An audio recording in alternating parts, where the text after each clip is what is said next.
작년의 일입니다. 작년 12월 1일 날 세계 식량 기구가 안타까운 소식 하나를 발표합니다. 그런 결정을 내릴 수밖에 없었습니다. 시리아 170만 명이나 되는 시리아 난민을 위한 식량 지원 사업을 중단할 수밖에 없다는 것입니다. 170만 명이나 되는 사람들이 이제 굶어 죽게 되는 겁니다.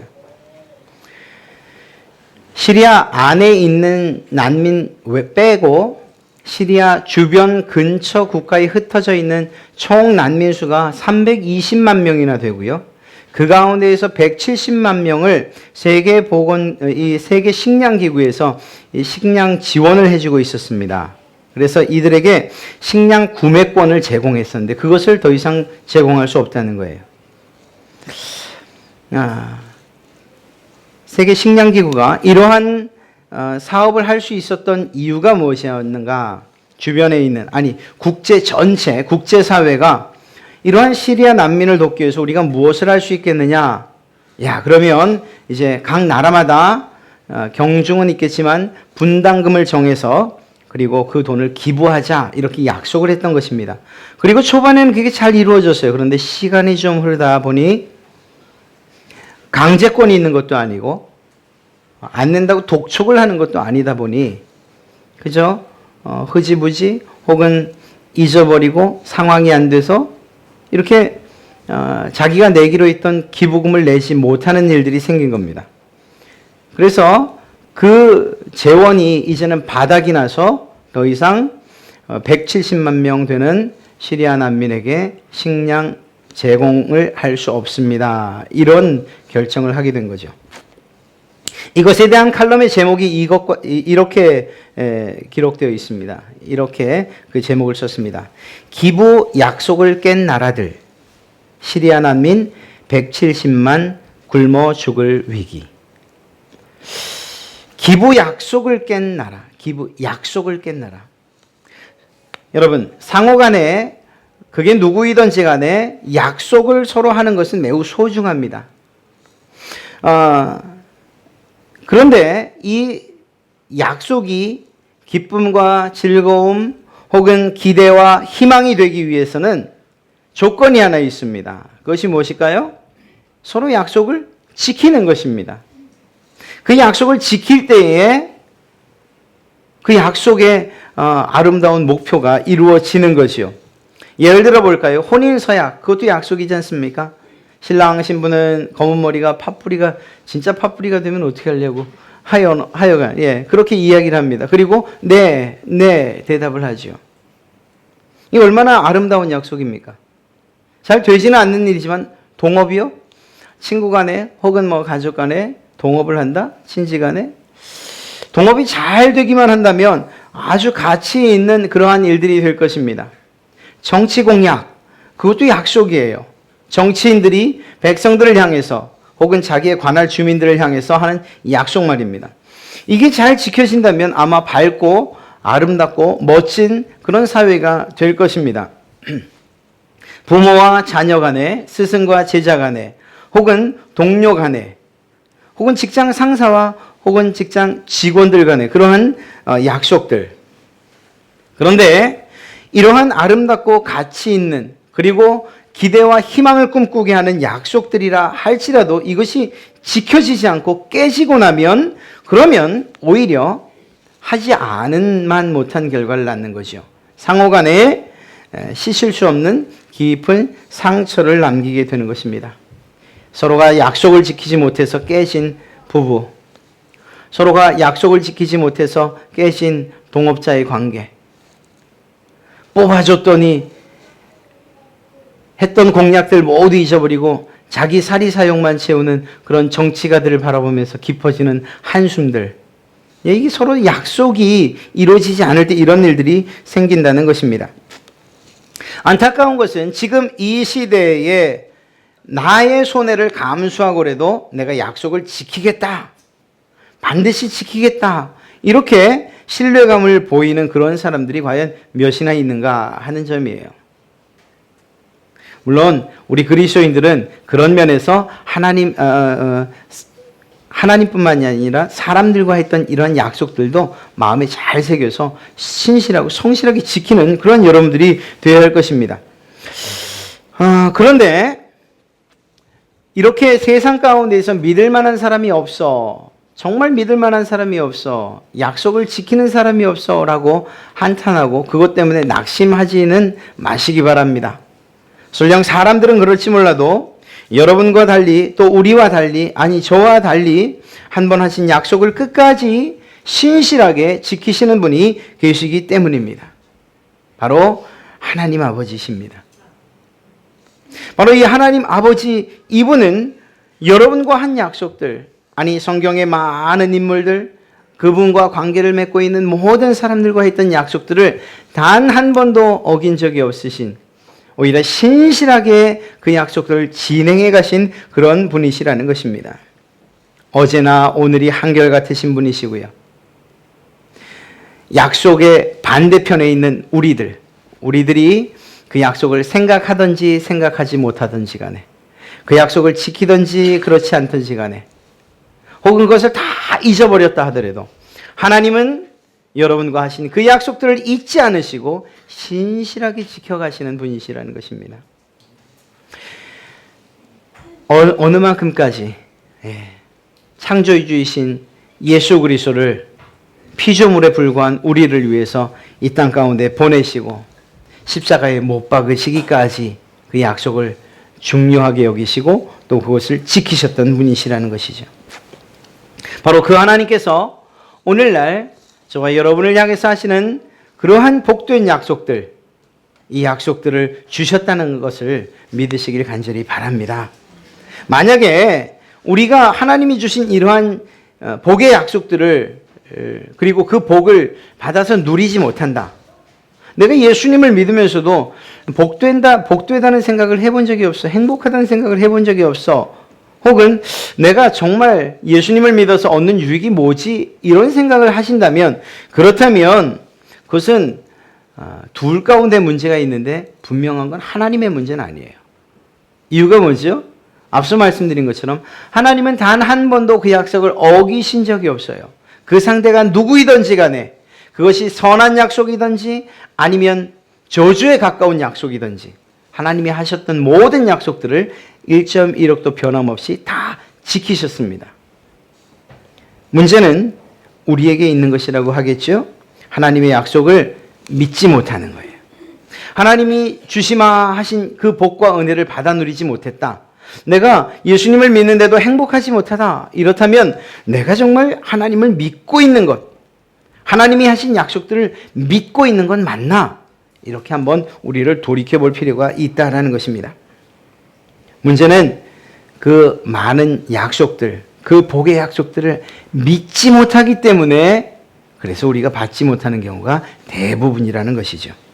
이 시간 하나님의 약속들을 믿으심으로 하나님의 은혜와 복이 여러분의 것이 되시기를 간절히 축원합니다. 네, 오늘의 말씀은 믿음의 조상이라고 하는 아브라함에 관한 그러한 말씀입니다. 하나님께서 아브라함을 갈대아 우르에서 떠나게 하시죠.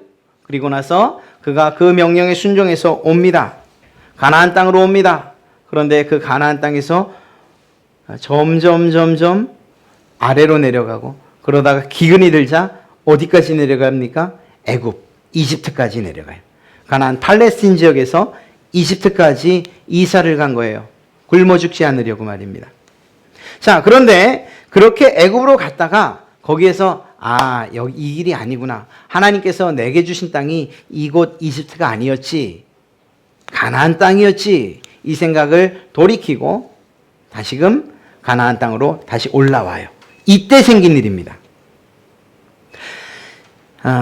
처음에 같이 떠날 때 자기 조카 롯과 함께 떠납니다.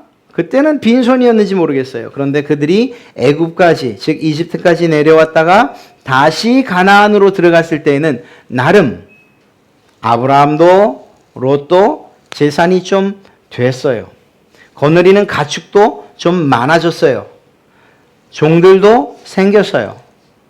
그것만 봐도 빈털터리로 나왔던 이 가족이 정말 많은 것들을 얻었구나, 이렇게 생각할 수 있죠. 자, 그것은 차치하고요.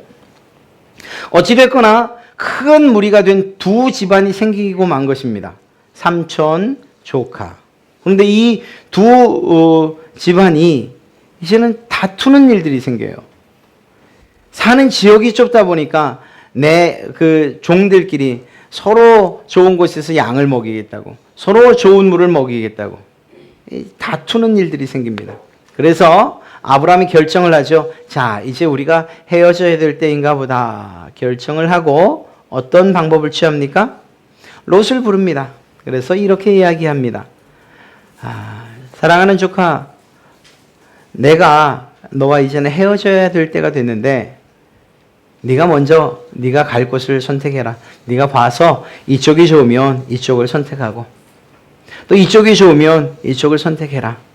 나는 네가 선택한 나머지를 내가 선택하도록 하마 결정을 하죠. 자, 둘이서 올라가서 내려다봅니다. 보니까 한편은 아주 정말 보기에도 풍요로워 보이는 그러한 땅. 성경을 보면 에덴 동산과 같은 땅이라고 이야기하고 있어요. 그렇게 풍요롭고 푸른 땅이 보이고요. 한쪽은 매우 척박해 보이는 광야와도 같은, 때로는 산지와도 같은 그러한 땅입니다. 롯에게 먼저 결정권을 줬다고 말씀드렸죠. 롯은 서슴지 않습니다. 조금도 지체하지 않고 그가 소돔과 고모라가 있는 소알 평지를 선택을 합니다. 눈에 보기에 굉장히 좋았거든요. 자, 한마디만 그냥 눈을 딱 감고 봐도 거기에 훨씬 좋은 땅이에요. 그렇게 보이고 실제로 그렇고요. 자, 이렇게 결국은 아브라함은 눈으로 보기에 척박하고 과연 이게 복의 땅일까 싶은 그런 곳. 롯은 누가 뭐라고 하지 않아도 그냥 복이 줄줄줄줄 흘러넘칠 것 같은 그런 땅을 선택합니다. 그리고 헤어지지요. 자, 만약에 제가 아브라함이었다면 전 조금 낙심했을 것 같아요. 왜냐하면 말입니다. 하나님께서 나에게 해주셨던, 아브라함 나에게 해주셨던 약속을 내가 기억하고 있기 때문이죠. 창세기 12장 1절, 2절, 3절 말씀을 보면 그가 갈대아 우르에서 떠날 때 하나님이 아브라함에게 약속을 해주시지요. 야, 너는 복 덩어리가 될 거야. 내가 너에게 복을 주마. 너를 복주는 사람을 복주고 저주하는 사람 내가 저주하마. 내가 너의 편이 되어주마. 너는 수없이 많은 민족을 이루게 될 것이고 네 후손들은 어마어마하게 많아질 거야. 내가 너에게 복을 주기 때문이지. 자, 그리고 이 복의 말씀을 따라서 아브라함은 내려와요. 그 말씀을 따라서 내려옵니다. 창세기 12장 4절 말씀을 보면 아브라함이 여호와의 말씀을 따라갔고 이렇게 되어 있어요. 여호와의 말씀을 따라갔다는 게 무엇을 말하는 것일까요? 다른 표현을 하면, 오늘 주제대로 한다면 여호와의 약속을 따라갔고 약속의 말씀을 따라서 아브라함이 움직였다는 것입니다. 자, 그런 상황이에요. 그런 상황이다 보니까 지금 무엇인가를 선택해야 되는 이때에 제가 아브라함이었더라면 이런 생각을 떨쳐버릴 수 없다는 거죠. 야, 드디어 하나님께서 내게 복 주시마 한 때가 왔구나. 그래도 조카를 무시할 수 없으니 그에게 먼저 선택하게 해야지. 그래도 하나님께서 조카의 마음을 움직여서 그가 척박한 땅, 그리고 산지, 광야와 같은 땅을 선택하게 하시겠지. 저라면 그렇게 기대를 했을 거라는 겁니다. 왜냐하면 하나님이 약속하신 게 있고 그 약속이 이제 이루어지는 것이라고 생각을 하니 말입니다. 눈으로 볼 때 어느 땅이 더 복된 땅입니까? 예, 소알 평지가 훨씬 복된 땅이에요. 그러니까 그렇게 생각을 한다는 거죠. 저같이 제가 아브라함이었더라면 지혜롭지 못해서 말입니다. 야, 하나님이 주시는 때가 왔구나 말입니다. 그런데 결과는 완전히 반대로 이루어지죠. 하나님이 롯의 마음을 움직이질 않으셨어요. 그냥 그가 선택하게끔 내버려 두셨던 것입니다.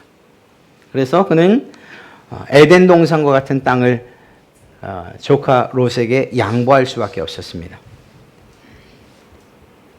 그리고 나서 오늘 우리가 읽은 말씀을 하나님께서 주신 거예요.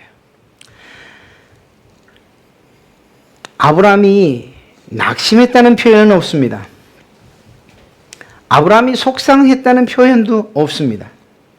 그런데 누차 말씀드리지만 제가 아브라함이었다면, 저와는 완전히 다른 아브라함이니까 이렇게 편안하게 말씀드리죠. 제가 아브라함이었다면 한마디쯤 불평했을 거예요. 아니, 복 주신다면서요. 이게 복된 땅입니까? 여기 둘러봐도 돌밭, 저기 둘러봐도 광야 같은 곳. 롯이 선택한 땅을 딱 봐도 거기가 좋은 땅이구만. 여기서 나한테 무슨 복을 주시겠다는 것입니까? 이렇게 이야기했을 것입니다. 그런데 우리가 아브라함을 믿음의 사람입니다 라고 말하고 여러분이 저를 믿음의 사람입니다 라고 말하지 않는 이유가 여기 있어요. 뭔가 아브라함 그가 갈대아 우르 고향 땅으로부터 나올 때 그때의 모습을 아까 말씀드렸던 것처럼 하나님의 말씀, 하나님의 약속을 의지해서 나왔던 것처럼 그 약속을 마음속에 여전히 담고 있다는 거예요. 눈에 보일 때는 좋지 않아도, 눈에 보일 때는 척박해도, 환경과 조건은 도저히 복이라고 생각할 수 없음에도 불구하고 그는 그 마음에 여전히 하나님을 향한 믿음과 하나님의 약속에 대한 믿음을 가지고 있었다는 것입니다.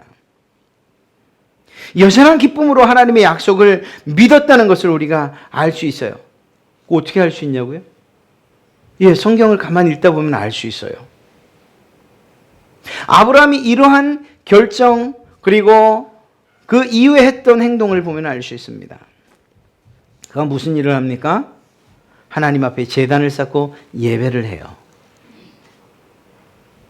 화가 머리끝까지 올라가 있고 불평이 그냥 가득하고 그냥 볼이 막 터져버릴 것 같은 그런 상황에서 예배할 수 있습니까? 아니에요. 그런데 아브라함은 스스로 자발적으로 하나님 앞에 진정한 예배를 드려요. 그게 무엇을 말합니까? 비록 그가 보이는 땅이 척박하고 광야 같고 복의 땅과는 거리가 멀어 보이고 그 환경과 조건은 도저히 돌아볼 것 없는 그러한 땅처럼 보여도 여전히 그 아브라함의 마음에는 하나님이 주셨던 약속, 그 축복의 약속이 여전히 담겨 있고 그 축복에 대해서, 그 말씀에 대해서 믿고 있고 확신하고 있었다는 것을 이야기하는 것이죠. 그래서 그는 예배를 드릴 수가 있었던 것입니다. 그런 아브라함에게 하나님이 찾아오셔서 그에게 다시금 주마 약속한 복을 상기시키고 확인시켜 주시죠. 사랑하는 성도 여러분, 저는 2015년 이 한 해가 여느 해와 같은 그럭저럭 그렇게 그냥 흘러가는 1년이 되지 않기를 바랍니다. 저나 여러분에게 마찬가지입니다. 아브라함처럼 하나님의 약속을 믿고 그 약속을 소망하며 그 약속이 여러분의 삶에 이루어져 그 복을 누리시는 그러한 2015년이 되시기를 간절히 축원합니다.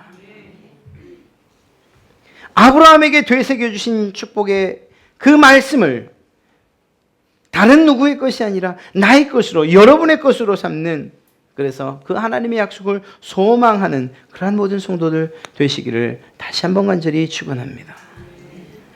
여러분, 그 일을 위해서 아브라함이 그 소망을 마음속에 새기고 무슨 행동을 하는지, 또 하나님께서 그에게 무엇을 명령하시는지 우리가 살펴볼까요? 아브라함에게 하나님이 하신 말씀이 무엇입니까? 14절 말씀입니다. 14절 말씀. 우리 함께 읽어보겠습니다. 13장 14절의 말씀입니다. 있습니다. 롯이 아브라함을 떠난 후에 여호와께서 아브라함에게 이르시되 너는 눈을 들어 너 있는 곳에서 북쪽과 남쪽 그리고 동쪽과 서쪽을 바라보라. 아멘. 바라보라고 말씀하셔요. 너 있는 곳에서. 또 한 가지 가장 처음 하신 말씀이 눈을 들어. 여러분 이 세 가지를 꼭 마음에 기억하시기 바랍니다. 눈을 들어 바라보라고 말씀하셨어요. 눈을 들어 바라봐라. 사방을 바라봐라.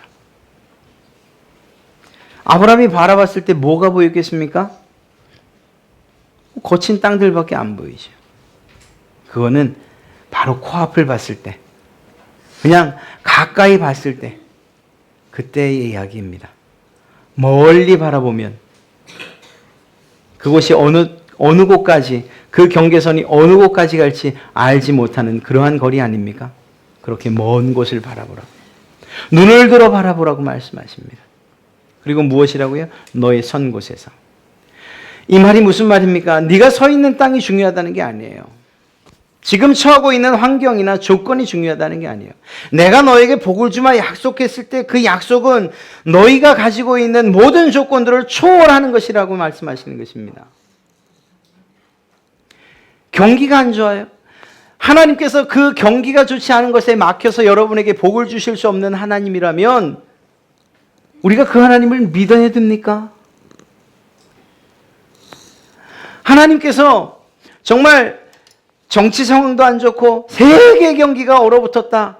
그래서 내가 너에게 복을 줄 수가 없구나. 그렇게 말씀하신다면 그분이 우리의 목숨을 걸고 믿어야 될 하나님 맞습니까? 아닙니다. 그게 아닙니다. 다른 사람들이 다 무너져 내린다고 해도, 다 망한다고 해도, 다 위험하다고 해도, 다 정말 건강할 수 없는 이런 시대라고 이야기해도 그곳에서 하나님이 주시는 은혜와 복을 따라 건강을 유지해가고 그곳에서 성공해가고 그곳에서 주시는 복을 누리는 이런 일들이 우리에게 있게 될 것이라는 거예요. 누구에게? 하나님의 약속을 믿는 사람들에게 말입니다. 사랑하는 성도 여러분, 하나님께서 여러분에게도 말씀하셔요. 아브라함에게 이야기했던 것과 똑같이 말씀하셔요. 눈을 들어 보라. 세상 것 보지 마시라는 거예요. 세상의 어려운 환경들 보지 마시라는 거예요. 이제는 내가 일할 나이가 얼마 남지 않았네. 이젠 정년이 얼마 남지 않았네. 네, 맞습니다. 그런데 그건 세상 사람들도 다 걱정하는 겁니다. 그 걱정이 여러분들 안에 있는 약속의 그 말씀까지도 잊어버리게 해서는 안 된다는 거예요. 사랑하는 성도 여러분, 눈을 들어 하나님을 바라보시길 간절히 축원합니다. 그때 여러분에게 그 약속을 신실히 이루시는 하나님의 얼굴을 보게 될 것입니다. 서 있는 곳, 그곳이 어떤 곳이든지 상관없습니다. 지금 아브라함이 서 있는 곳이 에덴 땅과 같은 축복이 넘치는 그런 땅입니까? 젖과 꿀이 흐르는 땅입니까? 아닙니다. 그렇지 않습니다. 그럼에도 불구하고 그곳에서 눈을 들어 바라보라고 말씀하고 계신 거예요. 어느 곳을? 사방을 다 둘러보라고 이야기하십니다. 동쪽, 서쪽, 남쪽, 북쪽 다 바라보라는 거예요. 그 모든 것을 다 내게 주겠다고 말씀하십니다. 사랑하는 성도 여러분, 2015년 주님께서 여러분에게도 하시는 말씀이 들리지 않으십니까? 여러분의 이름을 부르며 여러분이 기도하는 가운데에, 여러분이 예배하는 가운데에 내가 너에게 내가 약속한 복을 주마. 올 2015년이 그러한 해가 될 것이야 라고 말씀하시는, 그때 여러분의 눈을 들어보십시오. 그 말씀에 순종해서 사방을 바라보십시오. 비록 그것이 꽉 막혀 있는 것 같다 할지라도, 척박한 땅 같다 할지라도, 광야 같다 할지라도 그것 너머까지도 바라보시는 그러한 아름다운 눈이 있으시기를, 믿음의 눈이 있으시기를 간절히 축원합니다. 주님께서 말씀하십니다. 눈을 들어 동서남북을 바라보라. 그것으로 마치지 않습니다. 하나님의 은혜와 복을 정말 받아 누리고 싶으시다면 보는 것으로, 그래서 그저 마음의 위안을 얻는 정도로 그치지 마십시오. 그 자리에서 일어나셔야 합니다. 무엇이라고 말씀하십니까? 17절 말씀입니다. 함께 읽습니다. 시작. 너는 일어나 그 땅을 종과 횡으로 두루 다녀보라. 내가 그것을 내게 주리라. 아멘. 여러분, 하나님께서 여러분에게 은혜와 복을 주시마 약속하셨습니까? 이곳을 바라보라, 저곳을 바라보라.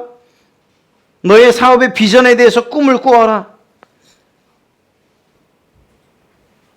우리의 자녀들에 대한 비전과 그리고 또한 꿈을 꾸어라 말씀하십니까?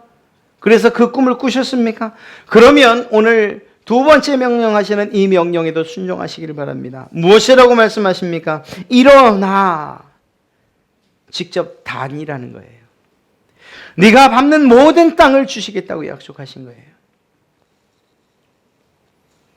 종으로 행으로 네가 가서 밟는 그 모든 땅, 그 땅들을 내가 너에게 주마. 하나님이 약속하신 것입니다. 사랑하는 성도 여러분, 이 시대에 여러분이 걷는 땅이 여러분의 것이 된다고 한다면 지금 이 자리에 이렇게 앉아 계시겠습니까? 이 땅 하면 바로 일어나 다니기 시작해야죠. 아니 그게 실제로 이루어진다고 한다면 말입니다. 우리나라 지도 그려놓고 땅 따먹기 하는 거예요. 그래서 땅 따먹기 해서 땅 얻으면 다 네 땅 이렇게 얘기하면 그거 정말 눈에 불을 켜고 해야죠. 그 마음 가지고 오늘 하나님이 하시는 말씀을 적용시키십시오. 여러분의 가정에도 적용시키시고 여러분의 사업에도 적용시키시고 여러분의 건강에도 적용시키십시오. 여러분과 만나는 모든 사람들 그 모든 것을 적용시키십시오. 학생들 공부하는데 적용시키세요. 하나님의 말씀을 말입니다. 하나님께서 여러분에게 주신 약속의 말씀을 우리가 믿는 믿음을 가지고서 걷기만 한다면 하나님께서 주시면 약속하신 것 아닙니까? 특히 사업하시는 여러분들, 저는 여러분들이 사업하는 것에 대해서 매우 긍정적으로 생각합니다. 사실 힘들지요. 어렵지요. 그런데 직장하고 아주 확연히 틀린 점이 한 가지 있습니다. 직장에서 죄송합니다. 이게 너무 노골적으로 돈 얘기를 하는 것 같아서. 돈 얘기는 아닙니다. 직장 안에서 11조를 많이 낼 수 있는 방법은 승진, 보너스 외에는 없어요. 그렇지 않습니까? 정해져 있기 때문이죠. 1년이 지나서 호봉이 올라가는 것 외에는 뭐 뒤로 누가 이렇게 이렇게 와이로를 주지 않는 이상. 근데 그걸 또 11조를 띄는 것도 웃기죠. 자, 어찌됐거나 직장에서 11조를 하는 것은 고정적인 11조일 수밖에 없어요. 그런데 사업은 그렇지 않아요. 그래서 그런 면에서 개인 사업을 하신 여러분들에게 한 가지 정말 부탁이 아니고 복된 말씀을 좀 드리고 싶어요. 여러분들의 믿음의 분량에 따라서 그 사업이 지금과는 비교할 수 없을 정도로 커질 수 있다는 사실을 꼭 기대하시기 바랍니다. 여러분들이 하는 것, 손대는 것, 만나는 사람들, 그리고 여러분들에게 들어오는 오더들, 이것들이 여러분들의 노력만으로 얻어질 수 있다고 생각한다면 그러면 지쳐서 힘들어서 못해요. 하나님께서 몰아주시고 부어주신다고 생각하시고 또 그렇게 믿으시길 바랍니다. 이게 하나님의 복 아니겠습니까? 사랑하는 성도 여러분, 여러분에게 눈을 들어 바라보라, 꿈을 가지고 비전을 가지고 정말 멀리 바라보라고, 여러분의 사업의 성공의 모습들을 바라보라고 말씀하셨어요. 그리고 그것을 걸으라고 말씀하시죠. 그러면 그 말씀에 순종하라는 것입니다. 하나님께서 약속하신 그 약속들을 마음에 새기고 그것들이 내게 이루어질 것이라고 믿는 믿음을 가지고 서라는 거예요. 이것이 우리에게 필요한 일들입니다. 그리고 이렇게 하나님의 말씀에 순종하고 그 약속의 말씀을 따라갈 때에 하나님께서 주시는 은혜와 복이 다른 사람의 것이 아니라 바로 여러분의 것이 되어질 줄로 믿습니다. 여러분, 하나님이 주시기로 약속하신 그 넓고 광대한 땅을 바라보십시오. 그리고 그 땅을 밟으십시오. 철로 역정을 쓴 존 버년이 이야기합니다. 심판의 날에 사람들은 자신들의 열매에 따라서 심판을 받게 될 것이다. 그날에는 너는 믿었느냐라는 질문이 아니라 너는 실천했느냐 아니면 수다장이에 불과했느냐라는 이 말로 이러한 질문을 듣게 될 것이다. 이렇게 얘기합니다. 하나님 앞에 섰을 때 믿었냐? 이건 믿었기 때문에 그분 앞에 서는 거예요. 그러나 그것이 아니라 그 믿은 것, 그 들은 말씀에 대해서 실천을 했느냐 아니면 말만 한 수다장에 불과했느냐 이러한 질문을 듣게 될 것이라는 것이죠. 사랑하는 성도 여러분, 여러분의 개인적인 그러한 삶의 영역들, 사업이나 가정이나 직장이나 혹은 가정이나 이런 면에 있어서도 행동하시고, 더 나아가 교회 안에서 여러분에게 주어진 그러한 책임과 직분에 대해서도 최선을 다해 움직이시고 실천하시는 여러분 되시기를 간절히 축원합니다. 그것이 복이 되기 때문입니다. 제가 왜 이 말미에 교회 안에서도 라는 이야기를 할까요? 사실은 그게 제일 중요하기 때문이에요. 세 번째 말입니다. 아브라함이 했던 일들이 무엇입니까? 감사하는 마음으로 제단을 쌓고 예배를 했던 거예요.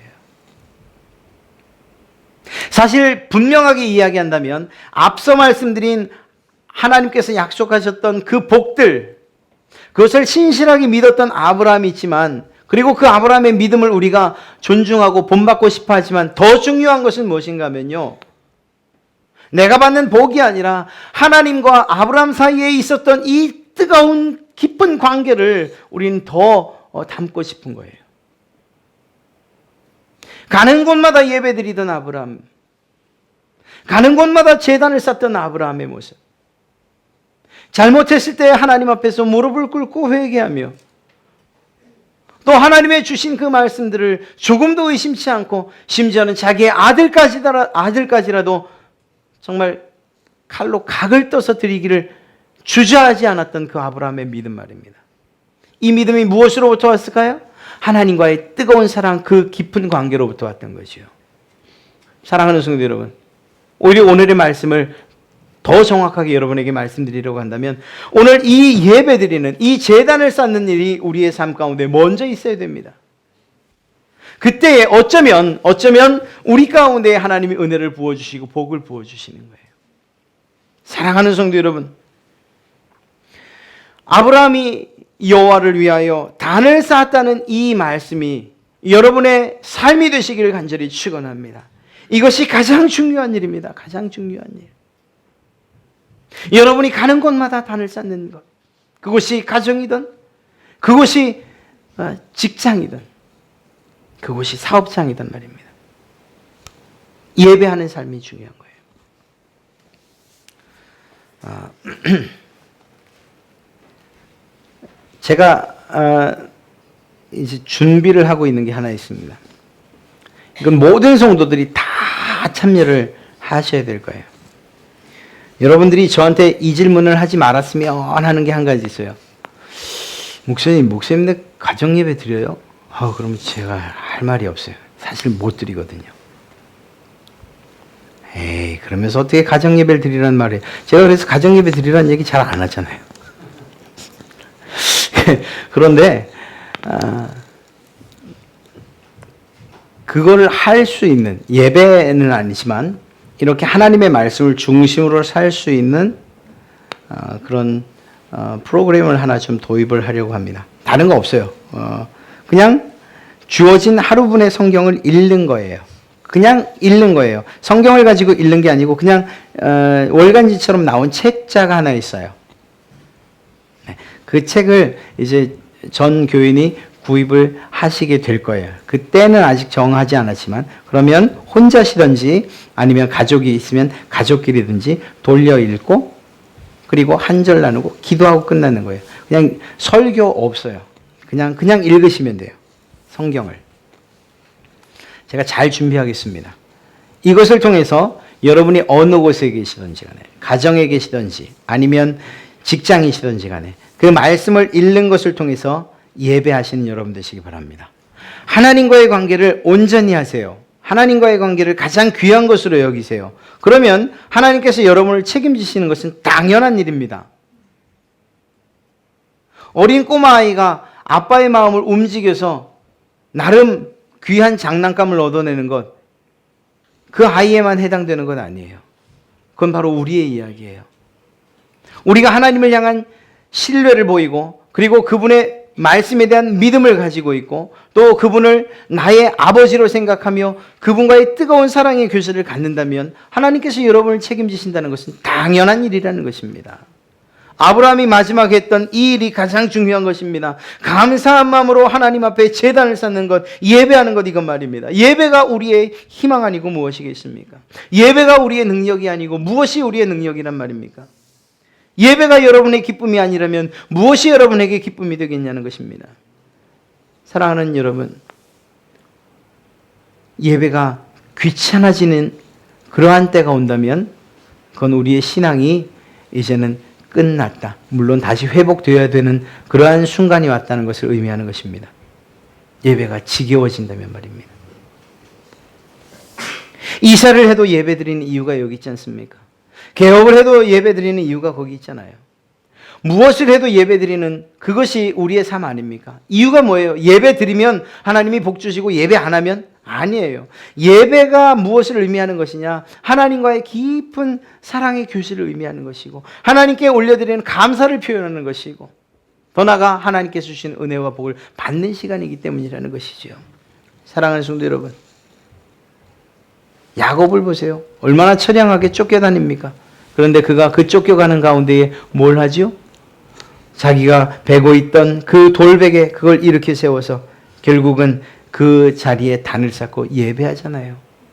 도망자의 자리에서 그러나 그가 예배했을 때에 하나님께서 놀라운 은혜와 복을 그에게 주시지 않습니까? 그렇습니다. 오히려 여러분의 상황이 좋지 않다고 생각하십니까? 지금 이제는 더 이상 무너져서 더 무너질 일도 없다고 그렇게 느껴지시는 그런 시간이시고 그런 순간이십니까? 지금 이때가 하나님 앞에 예배해야 할 때인 줄로 믿습니다. 하나님께서 여러분을 우리도 알지 못하는 힘으로 이렇게 세우시는 그분의 능력을 우리가 경험하게 될 줄로 믿습니다. 사랑하는 성도 여러분, 여러분이 지금 서 계신 자리 어떤 자리입니까? 분명한 것은 그 자리가 어떤 자리든지 간에 하나님을 예배드리는 그러한 자리가 되어야 한다는 것입니다. 주님께서 도우시고 또한 승리하게 하실 줄로 믿습니다. 말씀을 마치죠. 여러분, 아브라함을 통해서 복을 소망하는 사람들의 삶에 대해 살펴봤습니다. 그렇습니다. 지금 우리의 모습을 돌이켜볼 게 아니에요. 이것이 중요한 게 아니기 때문이죠. 여러분의 눈을 들어 하나님을 바라보시고 그분의 명령과 그분의 말씀에 순종해서 여러분의 발걸음을 움직이시고 실천하시는 신앙인 되시길 바랍니다. 무엇보다 예배를 가장 먼저 실천하신 여러분 되십시오. 그 예배를 통하여 하나님께서 여러분에게 크신 은혜와 복을 베푸시는 그러한 2015년이 되어질 줄로 믿습니다.